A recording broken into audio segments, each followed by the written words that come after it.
L'obésité au Cameroun est une problématique croissante, touchant environ 14,9% de la population en 2022.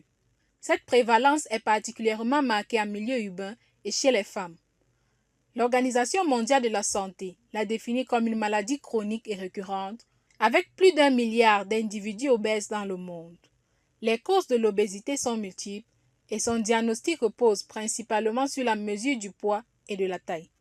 Il est généralement défini par une indice de masse corporelle qui est supérieur à 25, surpoids obésité qui est supérieur à 25 kg par mètre. On parle de surpoids lorsqu'il est entre 25 et 30, et là au-dessous de 30, on parle d'obésité de classe 1, de classe 2, de classe 3. L'obésité peut être due, n'est-ce pas, à un manque d'activité physique, à une sédentarité. Ça peut être dû à une alimentation excessive, hypercalorique. On peut aussi avoir des facteurs endogènes, notamment des troubles hormonaux qui peuvent être responsables d'obésité. On peut aussi également avoir des causes génétiques qui peuvent entraîner l'obésité. Les risques pour la santé associés à l'obésité sont nombreux, incluant les maladies cardiovasculaires, des problèmes mécaniques au niveau des articulations, l'hypertension artérielle et le diabète. Cependant, cette maladie est évitable et peut être traitée.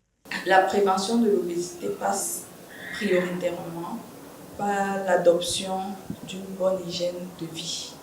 L'adoption d'une bonne hygiène de vie passe par la lutte contre la sédentarité, la lutte contre l'inactivité physique. Il faudrait éviter d'avoir une alimentation très riche en matières grasses, une alimentation très riche en féculents qui sont pourvoyeurs d'obésité. Bref, d'abord des mesures diététiques.